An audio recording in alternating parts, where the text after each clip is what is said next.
Welcome to the 37th episode of Life on Life's Terms. We have PJ back in to follow up on his Triple G versus Canelo prediction.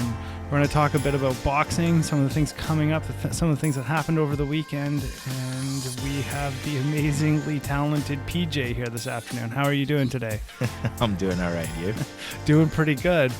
I was pretty blown away of how astute your prediction was. Because you even said it wasn't going to be by knockout, it was going to be by decision. I don't know if you remember this or not, but I definitely do. But that was what you had said in the last episode. Well, in your prediction about Triple G Canelo. Are you surprised that you were so dead on, or is this just normal for you? I usually just look at it in the sense of like if both fighters at a certain skill level, like very, very high, they have the defense to not let that happen. Both those guys knew what they had on the line, and both of them were not going to be willing to let that happen. They wanted to get the knockout, but their guy would also make sure that they weren't going to be easily hit or like get hit clean, I should say. So one of the things I should confess is there were a couple people who listened to the show and they betted based on your prediction. Oh, wow. And they won the fight. Like they won the bet. Hey, yeah. There you go. So shout out to all you D-Gen bettors out there. Kidding, of course. I'm glad that you guys capitalized on the prediction that the wonderfully, amazingly talented PJ gave you. I mean, what was the biggest shocker for you out of that fight? It was the fact that not only did Canelo stand his ground, he started making Triple G back up. That was the thing that really surprised me, because the biggest thing about it is, and I will also say that, is the narrative for Triple G. And I think all of us pretty much accepted it, because the biggest narrative for him is he's the big guy, he's the monster, he's going to swarm you, he's going to stalk you. So people were assuming it's going to be similar to what the last fight happened. Yeah. And then Canelo, the smaller guy who looked even thinner when getting ready for the fight, instead opted to stay in his face, which it would be assumed so. It just works out both of them to be a phone booth fight. Yeah. But he started backing up Triple G and making him look visibly uncomfortable. I think one of the things that kind of hit me too was Triple G looked old.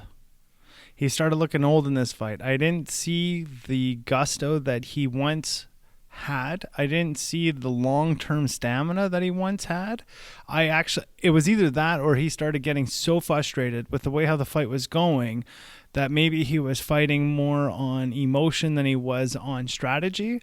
I did see a hell of a lot of strategy out of Triple G, but what I definitely recognized was he was exerting energy that I don't think that he would have ever exerted, because one of two things is like I said, either his conditioning wasn't there for him to push through, or he was fighting out of fear as opposed to real strategy at certain points within the fight. Yeah, I would say that's one way to look at it. The other way I looked at it, because it wasn't really mentioned much, especially if you were listening to the commentary, is he ate a lot of body shots early in the fight.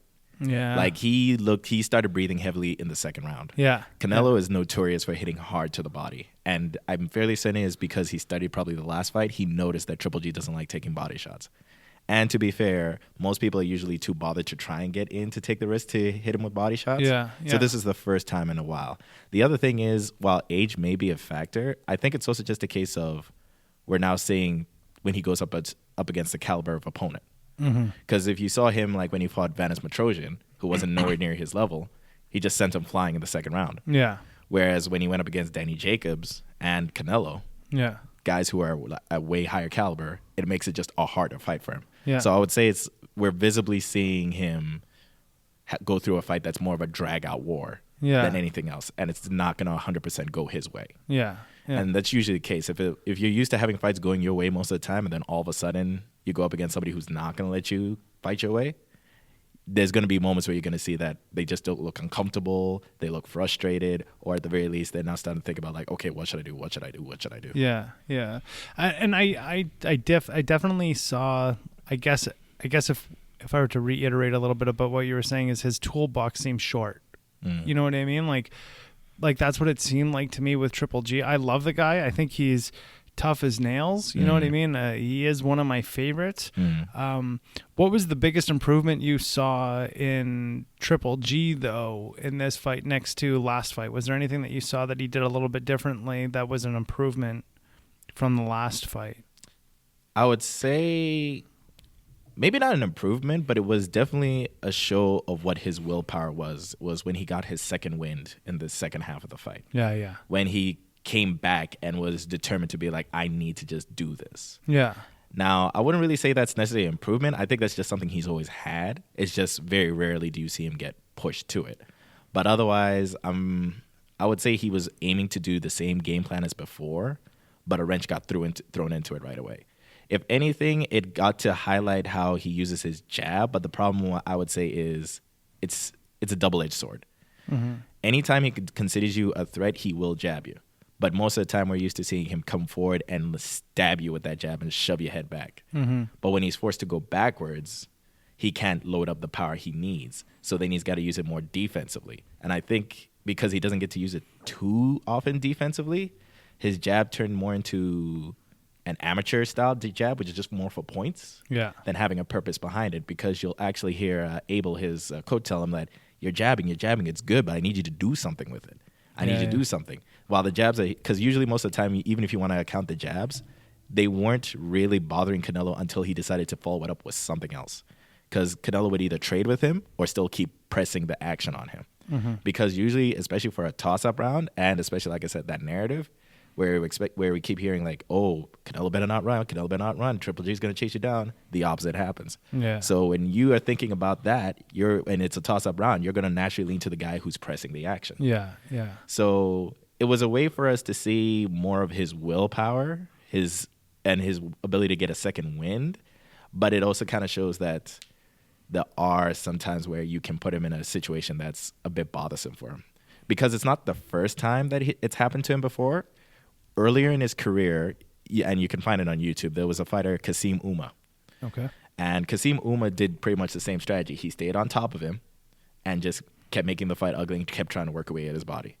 And that was because Kasim Uma was clearly way smaller than him, and he knew he had no other choice but to get in. The only thing that just happened was Kasim Uma would just eventually wore out and Triple G finished him off. Actually, I think the referee stopped it, but it has been shown before that if you stay in there and it's not a situation he wants, he's visibly bothered and doesn't want to deal with that and wants that preferred range again until he gets it when he wants to. So I'd say it's a bit more the same, but I think it's just letting us know that styles make fights, or that matchup really matters. If you're going up against a certain caliber opponent, or I guess the term I'll say loosely, all things equal, sometimes that person who looks amazing doesn't really look that amazing. They'll look more normal than anything else, which is not a knock to him. It just tells you that he finally got the step-up competition he wanted. It was just, it came later in his career than anything else. I agree. I mean, Triple G is a little bit of an older fella for his weight class, definitely, you know. I would also say it's because of his style causes a lot of wear and tear. How so?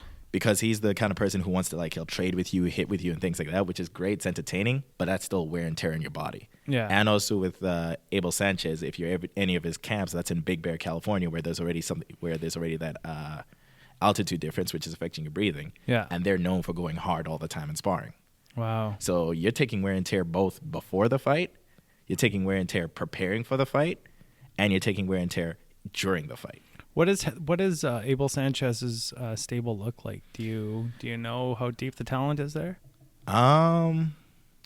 If I recall correctly, he had Murat Gassiev, who fought and lost to Alexander Usyk. Okay. Stablemate of Lomachenko. He also has I'm trying to remember the name of the guy, but he fought Andre Ward as well. Lost to him as well. I'm trying to remember any of the other guys in there, but his style is really good for if you want to make somebody a swarmer, someone who's like pressuring you nonstop and just beat you down. The thing is, he seems to slightly have an issue when that plan goes south, because most of the time, like if somebody's being pressured and swarmed, their natural reaction is just fight back. Not necessarily like have a game plan ready, instead of just like trying to stand trade with them, which is what they want. That's why when Gassiev went up against Alexander Usyk, Gassiev's known for like finishing him off if you get in his range. And Usyk's coach, Lomachenko's dad, told him, like, why are you wasting your time standing with him? Just pepper him outside and walk him into something. Pepper him outside, turn him around, pepper him outside. And then Abel really didn't have much of an answer outside of, like, push harder. Oh, okay. Push harder. Whereas with Golovkin, I think it's just because they've worked together much longer. So it's a bit easier for them to communicate, as well as Golovkin's brother's always there in the corner with him. Yeah. So if there's a case of, like, anything lost in translation, the brother will just speak in the local language just to help him, like, you know, hey, pay attention. But I would say it's just a case of, if you're really used to teaching a certain manner and maybe you're not ready for when it suddenly goes south, that's where problems can start to arise. Because if your corner can't really help you readjust slightly, which can also just be the fighter too. Maybe they just don't want to listen, but there's all those kind of things, all kind of factors. Sometimes that's where people need to realize, like, even the corner has to, like, help you make your plan B and plan C and plan everything else. And then go from there. Sometimes they just need to motivate you. But most of his guys usually come off being, like, relatively heavy-handed. Like, they'll sit down more in their shots and they'll swarm you down. Yeah. What were the big surprises you saw coming out of Canelo? The biggest surprise I saw out of Canelo is his stamina. Yeah, he I was pretty blown away. He's very notorious for gassing out after, like, the 4th, 5th round. Yeah, I was pretty. He lasted into, like, the 9th and 10th. Yeah.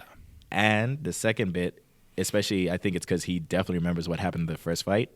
The amount of time he ended up on the rope, it was barely a minute. Yeah, he was on the rope for a little bit, but immediately got out. Yeah, by any means necessary, either circling you out or just pushing you in. And then this usually happens with every fight that he does every time. His defense just keeps getting better and better each time. So there was a point where Triple G managed to land a good shot on him, but he couldn't follow up anything on it, and he threw about, like, 8 to 10 punches, and he missed almost all of them. Yeah. And Canelo didn't move anywhere. He just stood there and just slipped and slipped and slipped and slipped. Got popped by a jab, but was like, what's a jab out of, like, all those shots? Yeah. And recovered immediately after that. The other thing as well is, I guess it's also because, and I'm going to be probably repeatedly saying it, because it did really play a huge factor. That's where I also say why it eventually became more of a nod to Canelo than Golovkin. The biggest seller point was always Mexican style, stand in front of there, beat you down, Mexican style.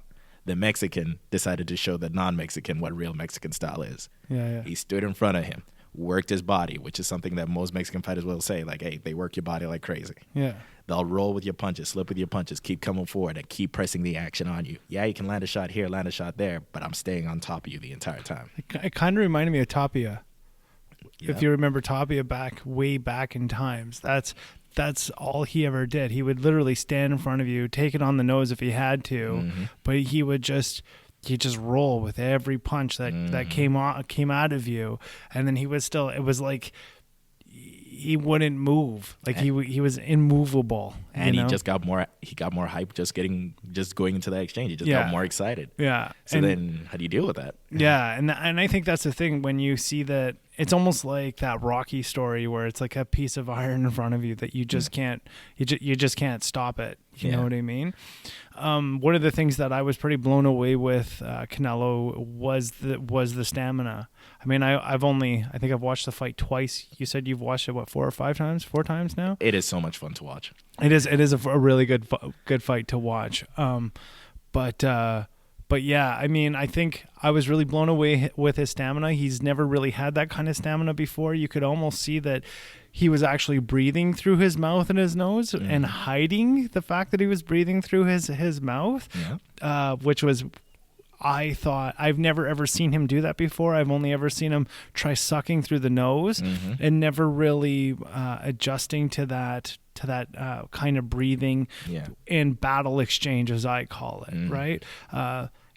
Some people can see that, some people can't see that. I mean, it was one of the first things I picked up on probably around round 5, and he was shaking it off. Like Canelo was literally shaking it off. Like I said, I'm a huge Triple G fan, but I think Canelo kind of turned me a little bit in this fight because I saw how much of a round fighter he's becoming. I would definitely love to see Billy Joe Saunders and Canelo bang it out if that would ever happen. I think it would be a great matchup. I think that would be a good fight. It would be. And the other thing that I liked about Canelo out of this fight was he did sit in that Mexican style. and he stayed true to what he's always been, really. I mean, I think the last Triple G fight is when he actually went away more so than what he was really trained in. And I did watch Triple G Canelo 1 before Triple G Canelo 2. Yeah. Just so I could dare to compare. And I mean, it was very obvious why Triple G won the last fight. I mean, very obvious. And this fight, it was very obvious that Canelo, in my opinion, did more work.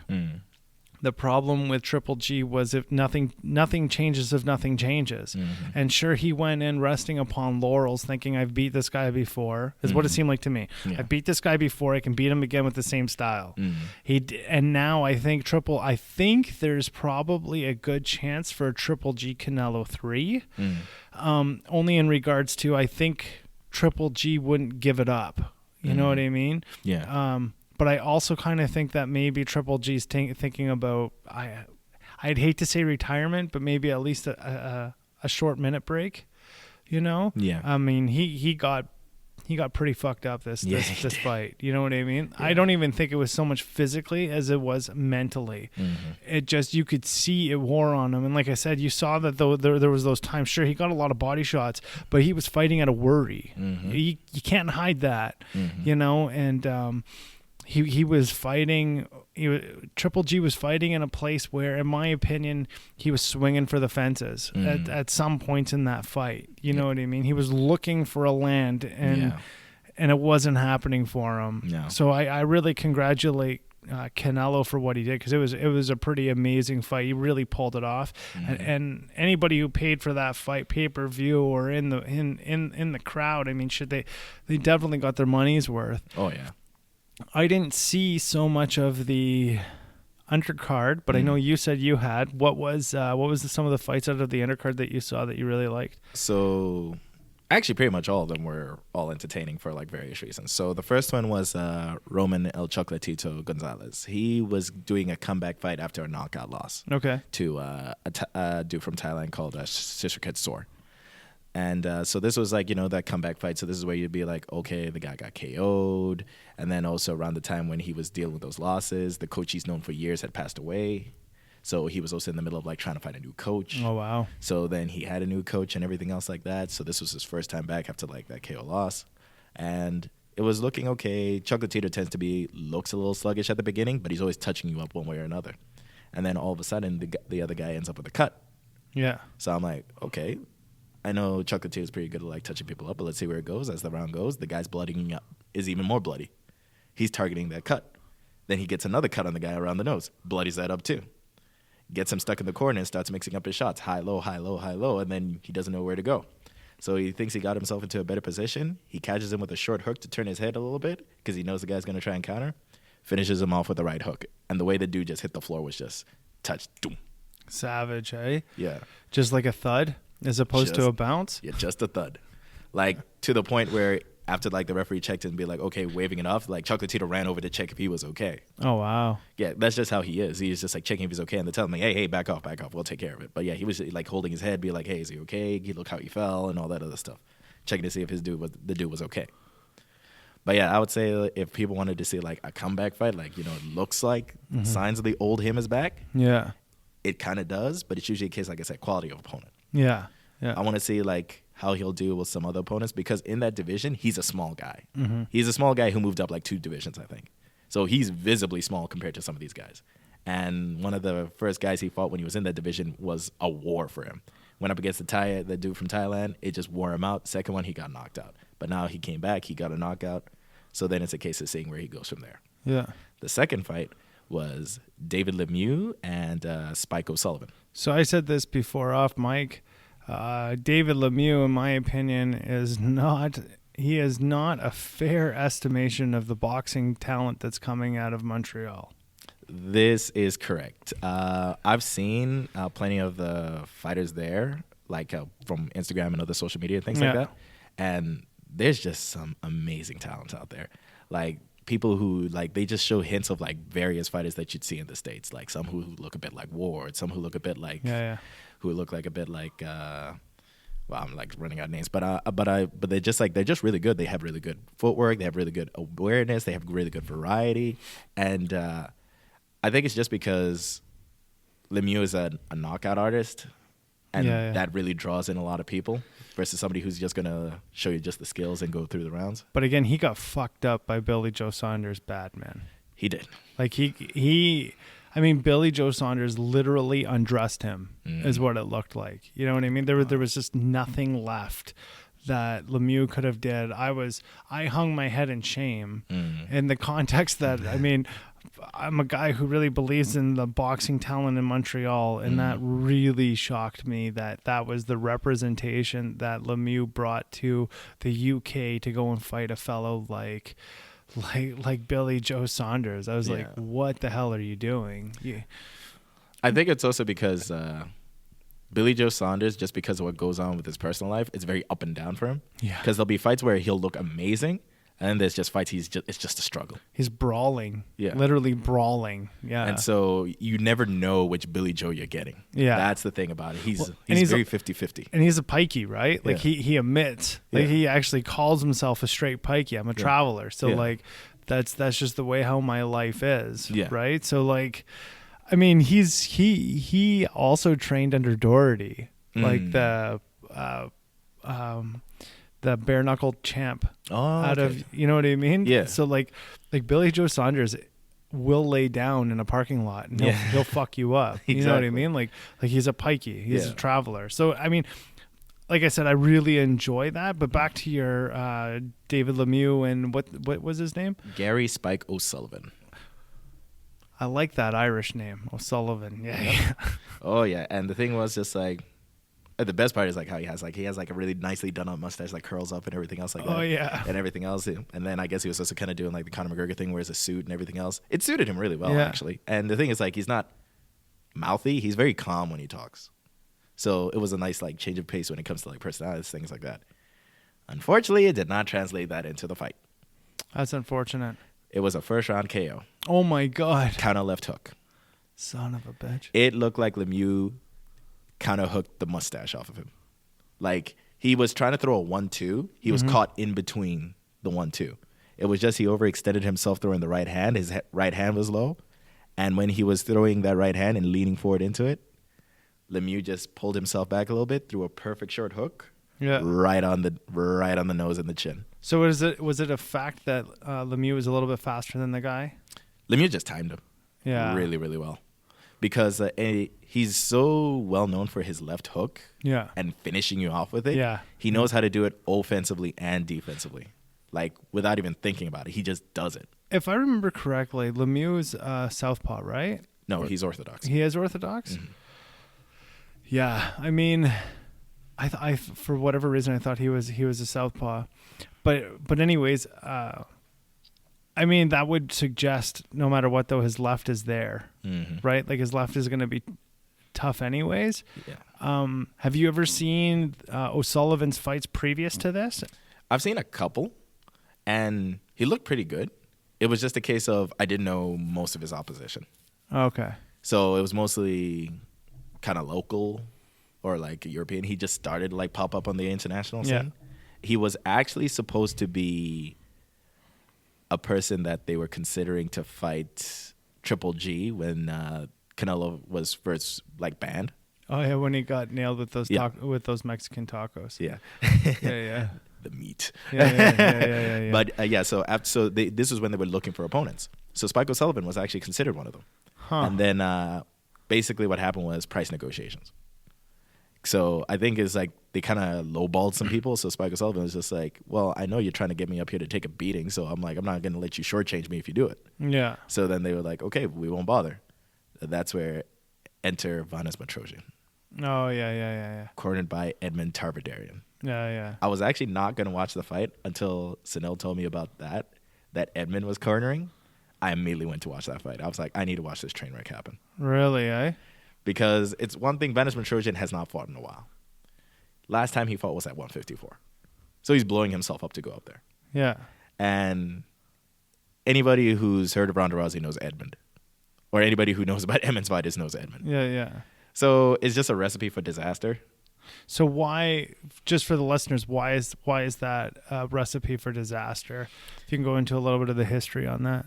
So a little bit of a history here. So Edmund Tarverdarian is, I don't know if he was like for the entire time, but he was Ronda Rousey's striking coach. Okay. So like not jiu-jitsu or anything else. They had somebody else for that. So he was a striking coach, but more or less the head coach for her. And so the biggest thing about it is everybody knew Ronda Rousey's strength is judoka. Yeah. She's good with the grapples and do things with that. And so they told her like, okay, your striking's okay, but you really want to just set up for that. Mm-hmm. At some point, she suddenly believed that she was as good of a striker as like pro kickboxers and boxers, where everyone was like, no, you're not. Just set it up to your strengths. But she got gassed up by it. And so around the time... Oh, yeah, I remember that. Yeah. So in comes Holly Holm. Yeah. Holly Holm fucked her world up, boy. Yeah, a former boxing world champion. Yeah. A former kickboxing champion. Yeah. So, and also southpaw. Yeah. So it was just all things trouble for it. And the thing was, Edmund was telling her, like, oh, you won the round. And I understand what you want to, like, make your fighter feel confident about it. Yeah. But if it was if it's clearly that the person lost the first round, you want to let them know the sense of urgency. Not tell them like, oh, you won the round. Yeah. So then it's just like, why are you telling them something and giving them a false sense of security? They may not take it as seriously now. Yeah. And so then that KO happened. So then she took that break, came back, even though I felt she should have had like some tune-up fights. Yeah. For some reason, they made her go up against Amanda Nunes. Yeah. Another really, really good striker. Yeah, she'll fuck your world up too, yeah. And that's where the infamous video where Emma's just yelling head movement, and things like that. Because at a certain point, you realize that, because when you corner for people, like, whole sentences are not going to click in somebody's head when all that's going on. You need like a simple cue or something like that. So just like you could just tell he was just yelling for the sake of yelling, hoping she listens. So then you're wondering, so what did you do to prepare for the fight if you're going up against somebody who has hands? Yeah, exactly, yeah. So then you start wondering what was going on. But it's just, and then there's been other cases where, I'm trying to remember the names of some of the other, Travis Brown. So Travis Brown and like a couple other fighters where they were pretty good, they had a good start, ended up with Edmund. So it's just... So he's kind of just a shitty coach, really. I suppose so, because I'm wondering, like, there's people who have like a good start and then just go south when they go work with him. So I'm wondering, because I'm like, okay, he's well known for, outside of like those things. So I'm assuming there was a point where he was decent. Good. I mean, it's not like Freddie Roach. When Freddie Roach gets involved, you're getting a high quality of coaching. Yeah, you're going to see it. Yeah, and you're gonna see. He's going to complement your style no matter what style you have. He's very amicable towards any style that one might have. Whereas you go into any other camp, in my opinion, or some of the camps, you're stuck with their style and you're going to learn their style. Yeah. Whereas with Freddie Roach, like I said, he's amicable towards any style. He's worked with everybody. And I mean, I do believe he worked with Tyson. Right, I believe, at one time. I'm not too sure. I do know he worked with James Toney a fair amount of times, but I'm not too sure about Mike Tyson. I thought he was in the Tyson camp after what's his face died. Yeah, Google it. Check to see if I'm right. I'm pretty sure though that he had worked with him. But yeah, Freddie Roach is a good camp, and then I haven't seen any other camp that's really able to. Be, how would you say, like complement the fighter as opposed to changing the fighter? Yeah, he did. Yeah. So I mean, I haven't seen another coach who's been able to take a fighter and complement them as opposed to changing them. Yeah. I think it's just a case of personality dynamics too. Yeah. Personality dynamics, because like maybe if both guys are hard-headed, it's going to be a bit of a problem. Yeah. Or like one person's set in their ways, it's going to be a bit of a problem. But like you said, it's usually better to be like, okay, let's talk about what you like to do and things like that, and be like, okay, you like to do this? Let's try and add this. Does this feel comfortable? Let's try this too. Does this feel comfortable? And then afterwards, they find their own way to make their own out of it, and then you can actually see it happen. That's why with Freddie Roach, he's like you say, he's very amicable about wherever you work with, and he always finds a way to give you offensive options. Yeah. He likes to lean for you to have like more offensive options. And he even made a guy like James Toney find more chances to like land more offensive stuff. And James Toney's like purely defensive. Yeah, he's aggressive defensive, but he's defensive. But he found ways. And I think that's another thing too that I had seen too with some of these new fighters that are coming out is they're not able to switch, like their styles don't switch. They're not. And I heard this a little while ago, and it's very, very true for MMA in regards to the older you get in MMA, the bigger your encyclopedia is, but your body is not willing to take the abuse that these young kids are going to give you. No. So you can outwit them with the mind, but you cannot beat them because of the abuse that your body has taken. Yeah. Daniel Cormier. Yeah. He keeps getting better as he ages because he's open to it. Yeah. Yeah. And I think with boxing, we're not seeing people switch their styles. They become one-dimensional, some of them. I mean, that's what I liked about Canelo. Sure, he's a Mexican-style fighter, but in his last fight, he did not resemble that so much against Triple G. Yeah. This time, he went back to his tradition and his roots, basically, and he did a fantastic job. Really worked on that. Maybe it was those Mexican tacos, that helped him with that stamina. And there's just maybe a little bit of residual, when he was walking into that fight. I don't know. Yeah. But, I mean, he was definitely a hell of a lot better now than we had ever seen him before. He was even coming off a knee surgery, too. Oh, yeah. I saw his knee was all taped up. Yeah, he was coming off that as well. So he had everything more or less against him. Yeah. And he was just so hell-bent to, like, prove otherwise. What was the person that? Do you remember? Ooh, which? Between Canelo and Triple G? Oh, you mean who Triple G fought before that? Or No, like, what was the person? What was the take? Oh. I didn't see the numbers. No, but they left with pretty decent numbers. They were in, like, the 100,000s. Yeah. That's all I remember. Did you hear this crap about apparently Pacquiao is maybe returning to fight Junior? Oh my God. Yeah, I did. Can they just retire, please? I mean, I get it. Junior's just trying to make money. Yeah. That's what it boils down to. It's just another circus show. Yeah. And to be honest with you, I kind of think that Junior's running out of money with the way how he's spending it. That could probably be a good reason too. He's still spending like he's fighting as an occupation. Yeah. And he's not. And he's got to figure out how in the hell to get a stable making him money. Yeah. Because the stable is very spotty right now. Yeah. Like, I mean, he doesn't have great fighters in his gym.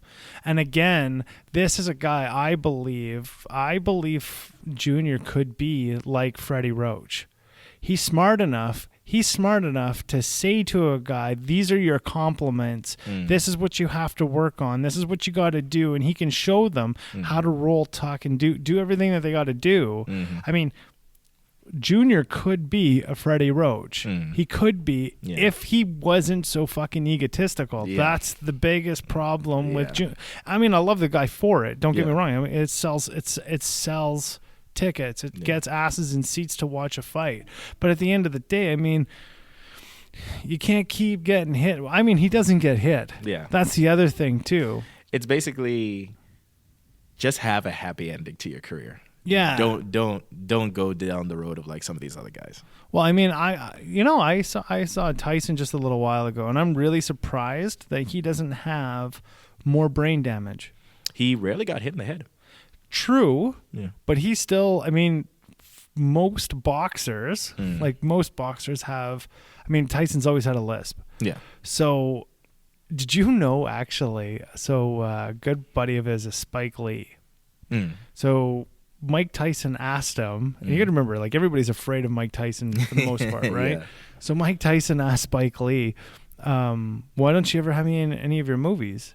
And Spike Lee was the only, it's small as Spike Lee is, he is the only guy to have enough balls to say to Mike Tyson, nobody can fucking understand what you're saying. Yeah, Tyson, that sounds like something Spike would say. Tyson had no idea that people couldn't understand him. So he actually went to a speaking pathologist in order to teach him how to fucking speak again, because he had no idea. Like, he's like, I knew I had a high voice, but he's like, I didn't know that people couldn't understand what I was saying. Yeah. And he's like, the only thing is that they could understand was when I was swearing, because they would just walk away from me.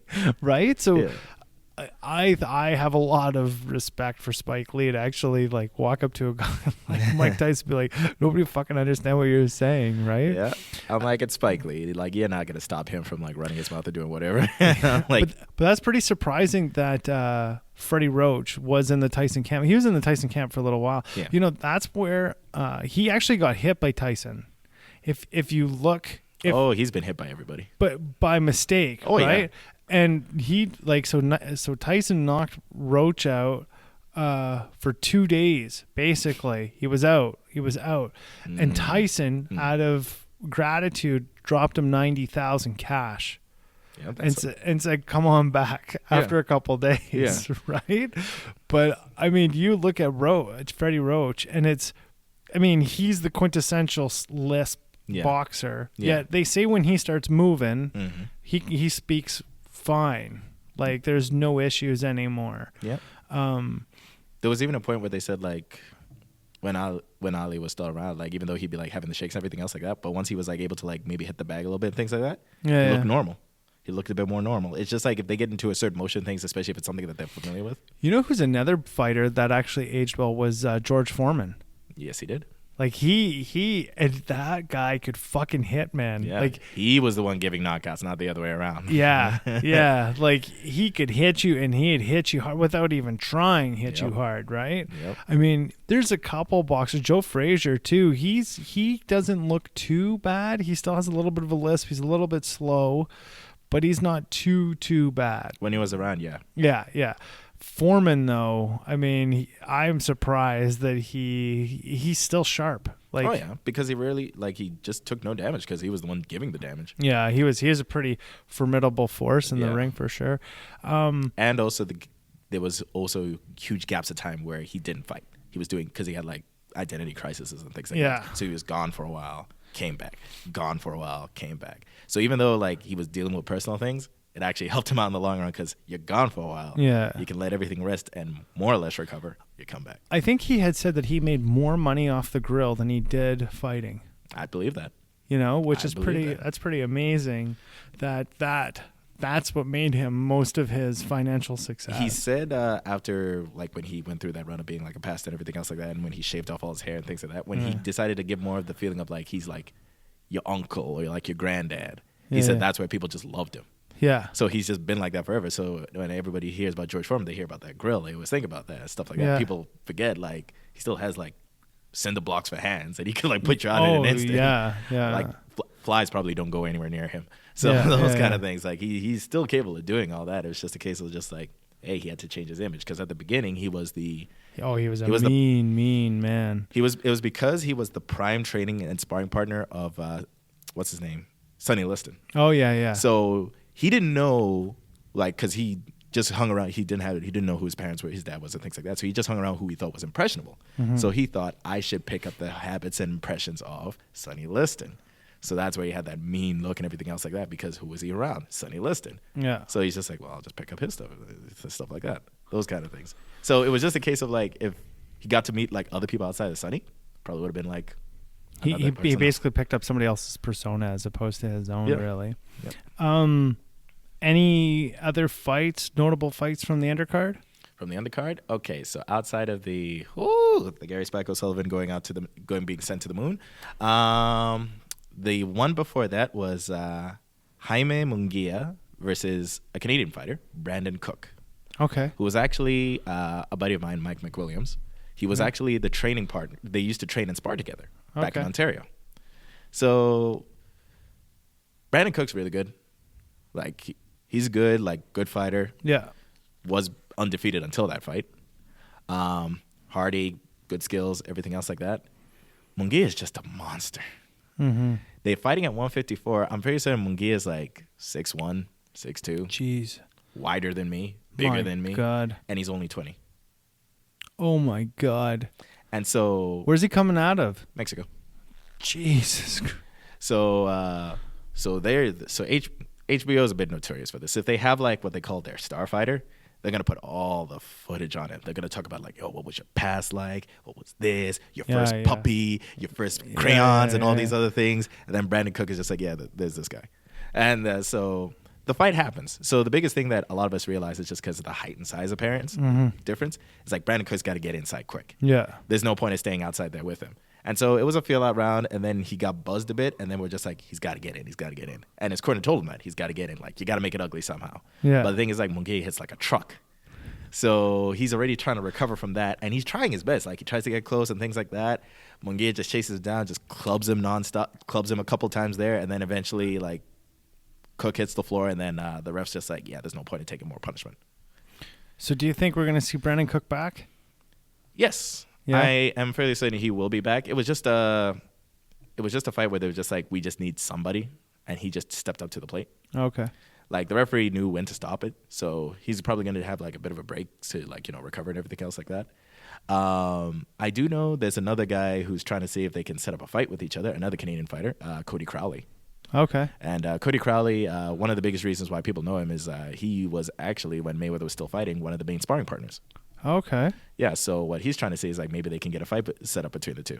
But I don't know if it was like when he made that announcement, or not an announcement, but he was like trying to suggest it to people. It's just like, hey, let's get more Canadian fighters highlighted. Yeah. And things like that. So he's trying to see if that can be set up.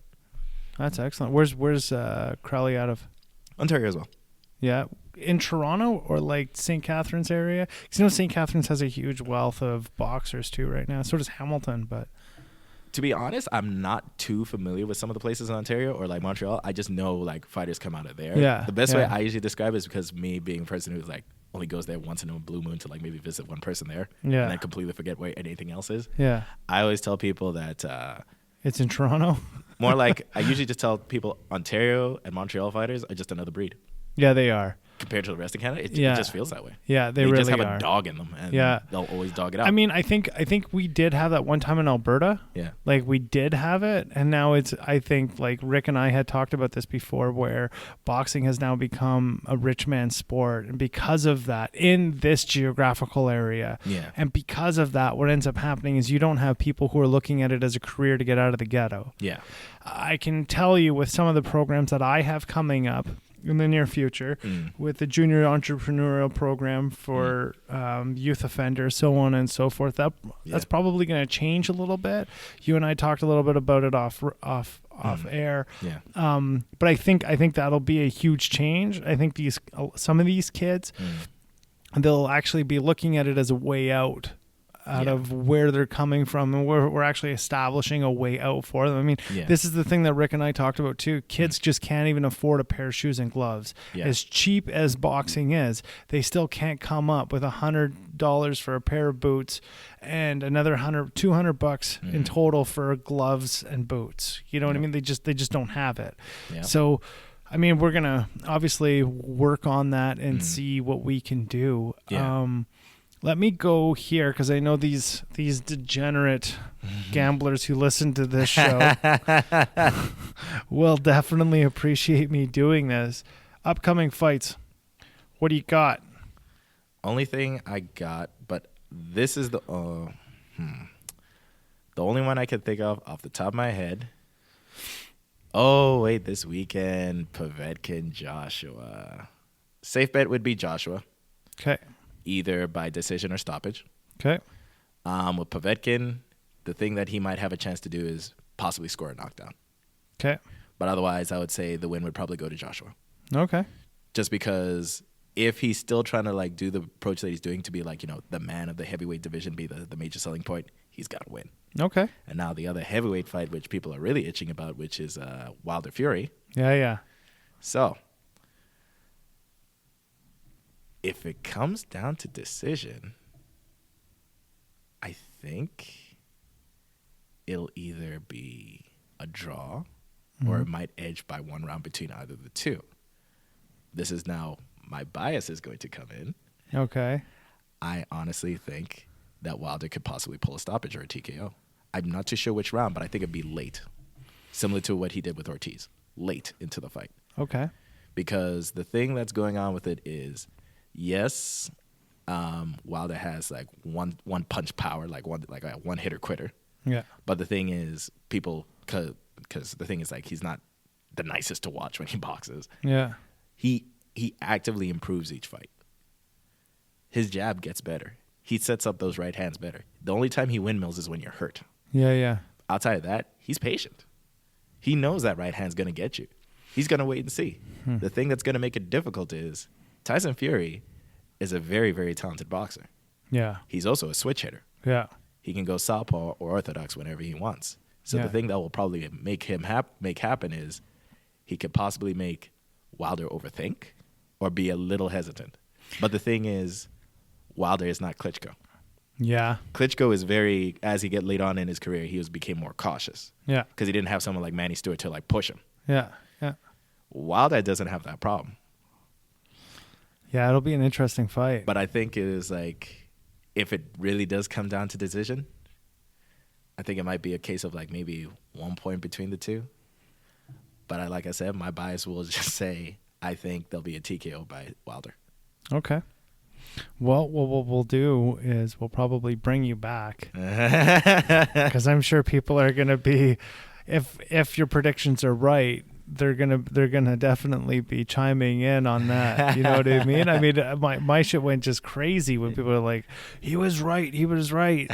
Triple G lost. Triple G lost. And some of the guys won. They won bets on it. So, yeah. I mean, they'll probably come back and definitely listen to your predictions because I'm definitely going to be plugging it. The way I look at it is usually because the case of like, I could look at it in the sense of like, oh, they do this, they do that. I like to just look at like the skills that they just bring to the table. Yeah. And this usually I look in the sense of like, why is this fight going to be entertaining? Yeah. Yeah. Because of that. Especially because, like I said, Joshua has the skill and the power to like coast it to a decision and even stop Povetkin. Yeah. But Povetkin has power. Yeah. Yeah. You don't know when he's going to land that shot. And I can promise you he's going to look for that overhand right. Yeah. And Joshua has been chin checked before. He's just so far been pretty good at recovering. Yeah. So, we'll see. Yeah. I mean, it's definitely a fair estimation. Yeah. I think it's very astute within where you're coming from and looking at it very bare bones. Yeah. You know what I mean? You're not pulling in so many different angles on it. Yeah.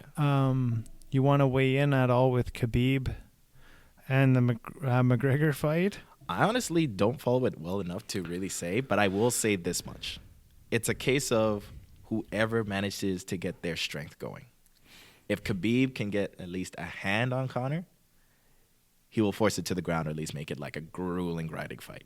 The problem is the way he takes risks to try and get those grapples is also going into Conor's wheelhouse of his counterpunching.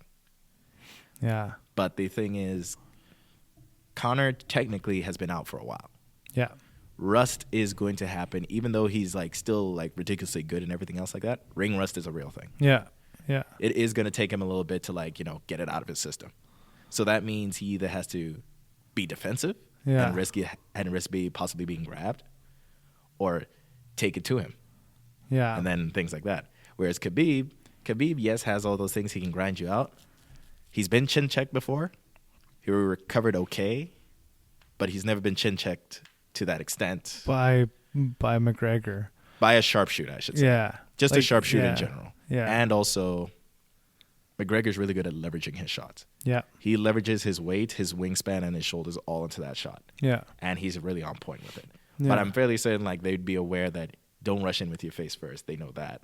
It's just a case of also he's a southpaw. He's going to look for weird little things to keep you stuck. But the same thing is, if he tries to use those long range things, Khabib can still grab you. Yeah, yeah, that's where Khabib can get pretty crazy. Is when it comes down to that wrestling piece. He gets you to the ground.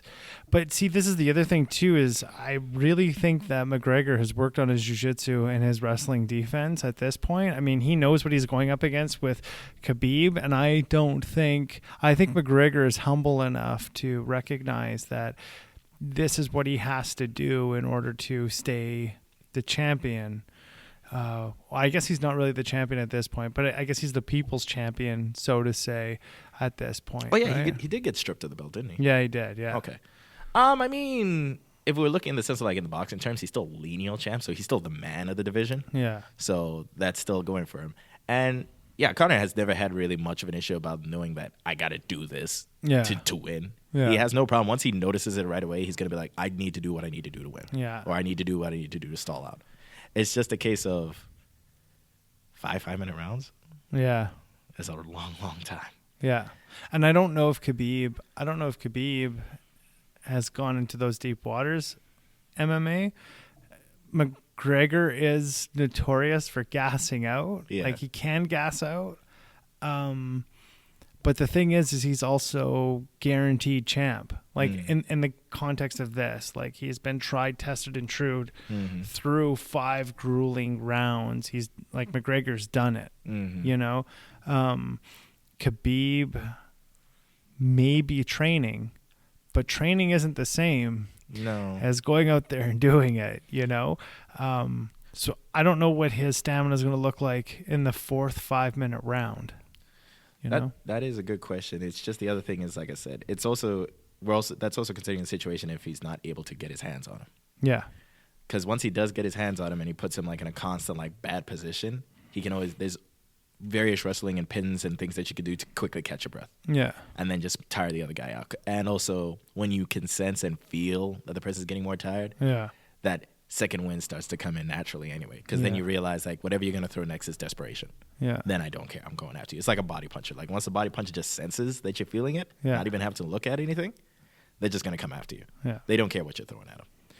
But otherwise, no, that one will be a really close one. That'll be a good fight. I'll be tuning into that one. I was invited to watch it at a buddy's place, but I might be doing work on the weekend, so I don't know. Oh, if that's too bad. Yeah. Any shout outs you want to give? We're getting close to that hour mark. I want to give a shout out to Edmonton Combat League and Alberta Fighting Seminars. Let me just look up their name real quick. Because there was a seminar that they did at my gym at Kingdom MMA where they brought Josh Johnsey, a Glory Kickboxing. Yeah, I saw that. Yeah, and did a seminar there. So I was like, hey, that was a really good seminar. People asked really good questions and everything else like that. You want to push your Instagram real quick so that people can see that? Yes. You can find me at PJC Luhanga. Okay. And, because we were talking about the Montreal fighters. Yeah. Frank, boxing coach. He has a stable of fighters there. Really talented fighters out there. Yeah. Like, just look at some of the things that there and some of the people he does work with. Like, they're on the up and up. Really, really talented fighters coming out of there. Yeah, they are really good. Yeah. Anything else? No. Okay. I'm going to get my bills paid here. So if you have any legal issues, why don't you go and Google Liam Connolly at Connolly Law for all of your Canadian law, will, estate, media issues. Please Google Liam Connolly at Connolly Law. And if you have any suggestions for Life on Life's terms to promote or sponsor a not-for-profit, please go to our Patreon page and give your suggestions on a not-for-profit that you feel we might be able to sponsor and promote through these beautiful, beautiful podcasting airwaves. You can also get in contact with us at any given time if you go to www.lifeonlifestermspodcast.com. And Kenny, who is the co-host, and myself will be on those airwaves, on that website every so often. And you can go to Let's Chat piece and chat with us directly at that moment. This podcast will always be free because we get our bills paid by other people in the context of ad time. So I thank you very much for listening to this ad. And if you need any of the services that are provided through this ad, please call them and let them know that you heard this ad on Life on Life's terms. It would be greatly appreciated. I hope that you guys are having a wonderful Thursday, and we'll talk to you soon. Have a wonderful afternoon. Bye for now.